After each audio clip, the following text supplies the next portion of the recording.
नमस्कार दोस्तों, कैसे हैं आप लोग। डाउटनेट की इस क्लास में आप सभी का बहुत बहुत स्वागत है। तो बच्चा पार्टी, ये जो सेशन है बहुत ही ज़्यादा ज़रूरी होने वाला है। आप जैसा कि देख सकते हो कि भाई हमें 3 घंटे में भाई सामाजिक विज्ञान का पेपर करना है और 3 घंटे आपको एग्जाम में मिलेंगे। तो भैया 3 घंटे क्या होता है, बहुत सारी थ्योरी होती है, तो इसे हम मैनेज कैसे करेंगे उसके लिए जो है आज का सेशन होने वाला है ना। तो सबसे पहले क्या करना है, मैं कुछ लेके आया नहीं हूँ इस सेशन में, सिर्फ मैं बताऊंगा थ्योरेटिकली करना क्या है आपको।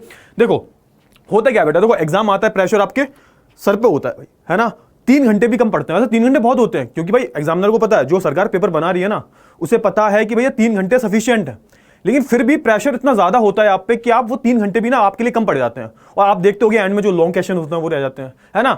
जो आपके अब जो एमसीक्यूज वगैरह होते हैं आप सोचते हो कि एंड में करेंगे, वो रह जाते हैं।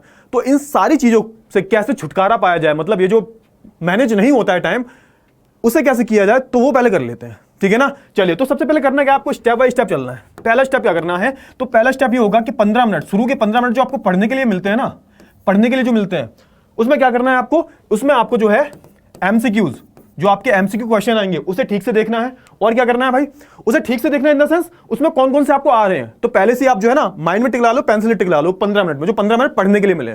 फिर क्या करना है, फिर आपको क्वेश्चंस देखने हैं। सबसे पहले लॉन्ग क्वेश्चंस, क्योंकि भाई लॉन्ग क्वेश्चन जो होते हैं ना बेटा, ये काफी ज्यादा नंबर के होते हैं। आपको उसमें से कौन से क्वेश्चन आ रहे हैं, ऐसे ही आपको जो शॉर्ट क्वेश्चंस है, जो शॉर्ट क्वेश्चंस हैं,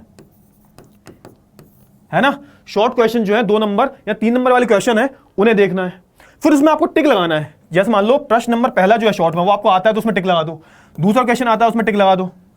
ये बहुत अच्छे से जो आता है, आपने बहुत पहले इसकी प्रिपरेशन कर रखी है ना, कि आप ये 100% कर ही दोगे, है ना। जैसे तीसरा क्वेश्चन है, ये नहीं आता या फिर थोड़ा बहुत आता है, तो इसे बाद में करोगे, ठीक है। और क्या करना है आपको, लॉन्ग क्वेश्चन में फिर ऐसे करना है आपको। पहला क्वेश्चन आता है तो बिल्कुल टिक लगा दो, दूसरा क्वेश्चन आता है टिक लगा दो, तीसरा नहीं आता तो क्या कर दो, उस पर क्रॉस लगा दो, है ना, या फिर क्रॉस लगा दो, कोई भी ऐसा चिन्ह लगा दो। यानी कि पेपर जब आप जो क्वेश्चन कर लोगे और पेपर खत्म होने के बाद जो क्वेश्चन बचेंगे जो आपको नहीं आते, फिर उन्हें करना है।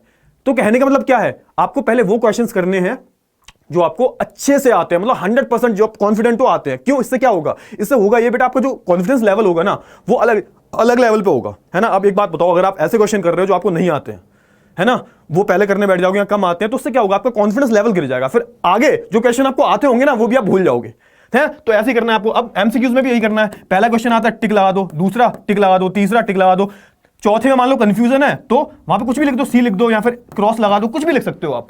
ऐसे करके जो है आपको चीजों को मैनेज करना है ना। और क्या करना है, और जो एक्स्ट्रा चीजें होती हैं जैसे कि अपनी पेन पेंसिल ले जाना मत भूलो, है ना, किसी को मांगना ना पड़े।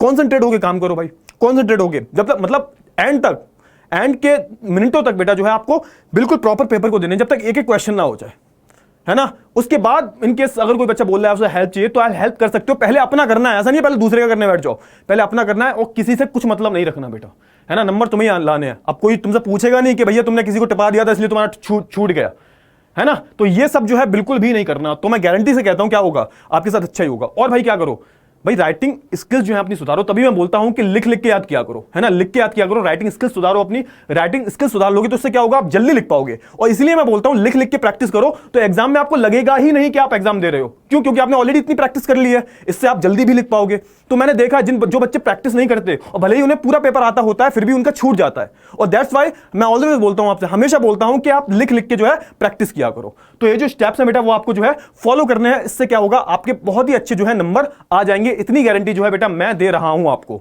है ना। प्रॉपर हर चीज करनी है आपको, मैंने हर चीज आपको बताई है बेटा। देखो मैथ से रिलेटेड क्वेश्चन है वो बताया मैंने, long question, short question, MCQs वगैरह सारे क्वेश्चन हम ला रहे हैं। एट द एंड क्या मैटर करता है, वो जो 3 घंटे होंगे ना वही सिर्फ जो है मैटर करेंगे, और कुछ भी जो है मैटर नहीं करेगा। तो प्लीज मेरी बात सुनो भाई, अच्छे से करना है, अच्छे से, बहुत अच्छे से करना है, ठीक है। और ये सारे स्टेप्स को अगर आप फॉलो करोगे तो अच्छे से ही कर पाओगे, इतनी गारंटी मैं देता हूं, है ना। तो इसी के साथ जो है हम इस सेशन को एंड करते हैं। आई होप आपको मजा आया होगा और कुछ आपको प्रोडक्टिव भी मिला होगा, है ना। तो मिलेंगे कुछ इसी तरह से अगले सेशन में, तब तक के लिए अपना ध्यान रखिए। Goodbye, take care.